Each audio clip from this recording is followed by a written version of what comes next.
Langston Reed didn't care much for titles anymore. CEO. Owner.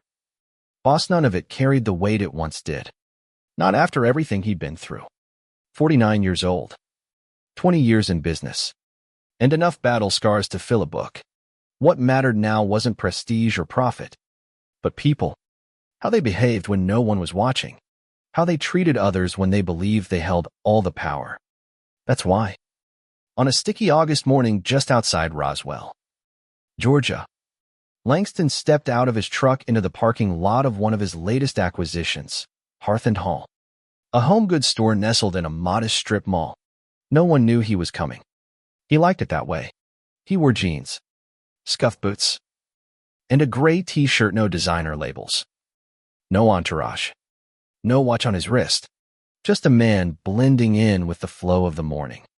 Hearth & Hall had been part of a small family-run franchise before Langston purchased it, along with 6 other stores earlier that summer. The acquisition had moved quickly. The brand needed stability and vision. Langston saw something worth saving. But signing papers was one thing.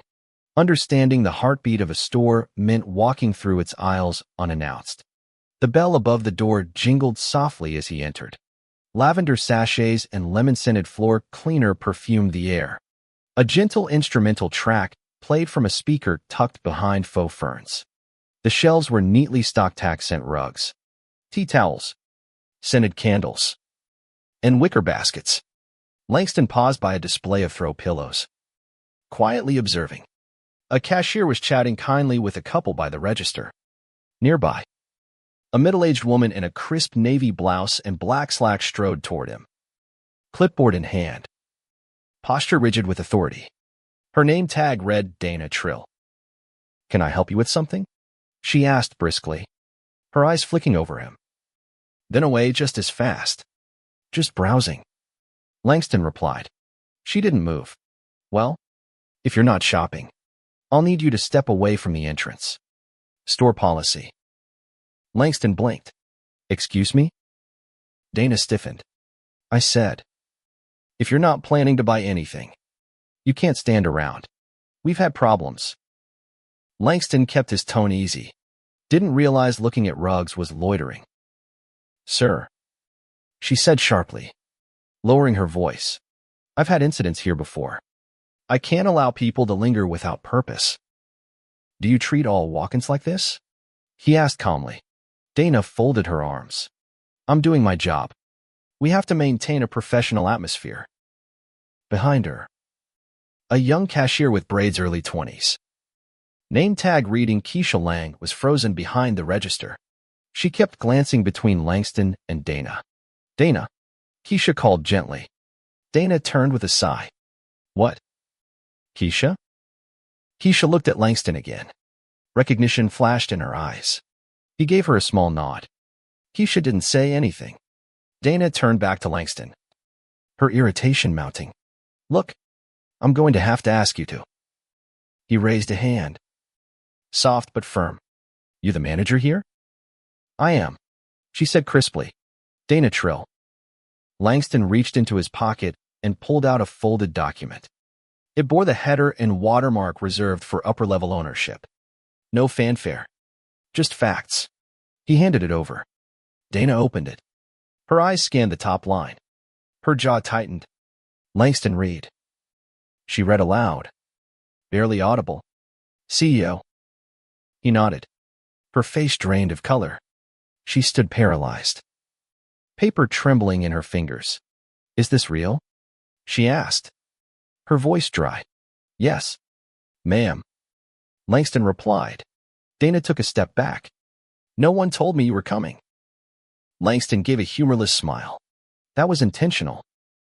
Behind her, a tall man in his 30s, light-skinned, emerged from the stockroom. His name tag read Malik Benton. He stopped short, sensing the shift in atmosphere. Dana tried to recover. "Mr. Reed, I didn't mean any offense. It's just we had theft. People wandering in. I didn't recognize you. You thought I was a problem," Langston said. Dana pressed her lips. "I was being cautious." "Is that what you call it?" he asked gently. I wasn't profiling. I didn't say you were.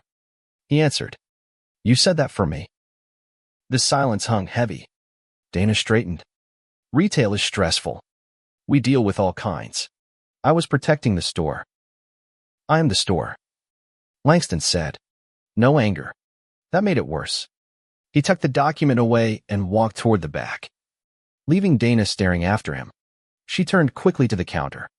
Keisha. She hissed. Why didn't you say anything? Keisha looked down.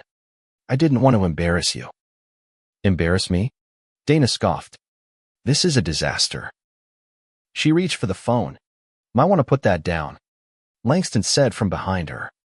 She turned. He was leaning against the break room door. Already called the regional team before I walked in. He said, wanted to see for myself what HR flagged.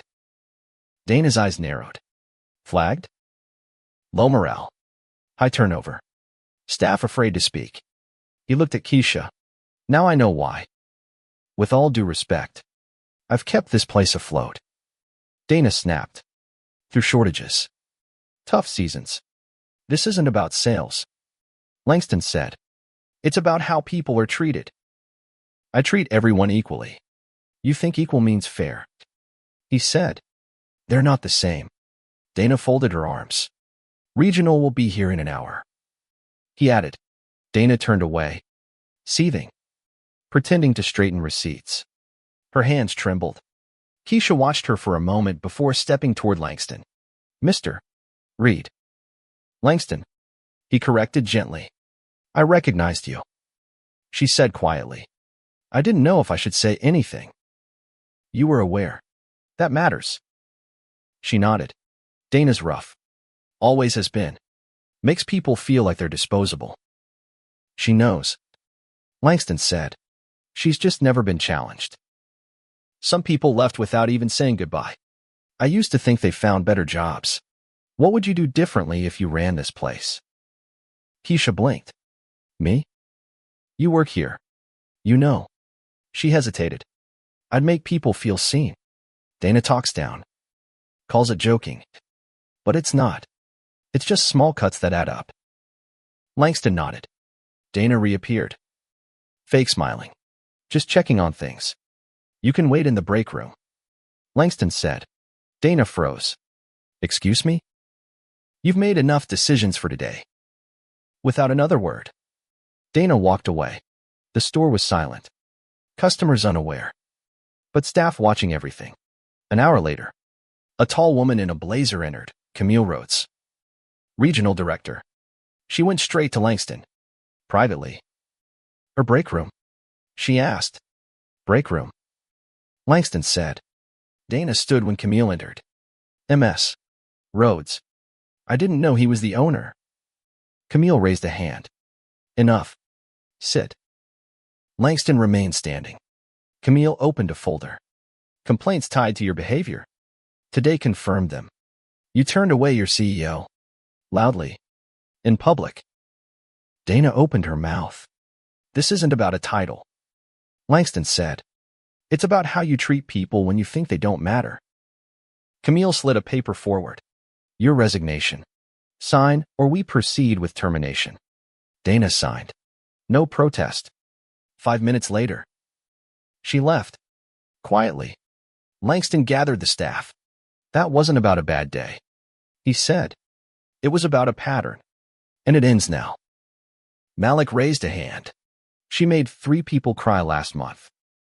Angela, a part-timer, added.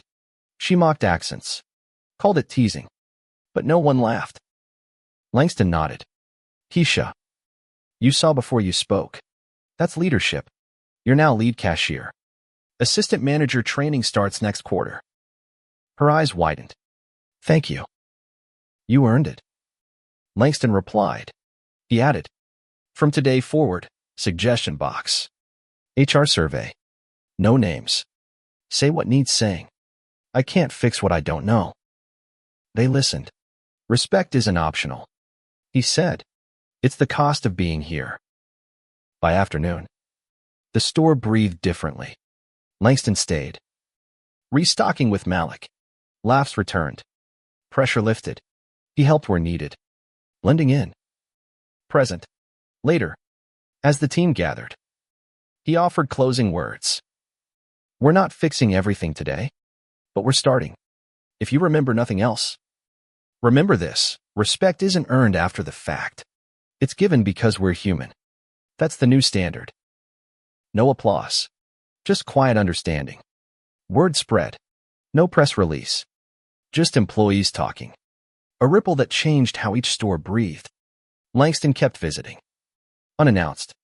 Always listening. Because real leadership isn't about presence. It's about impact.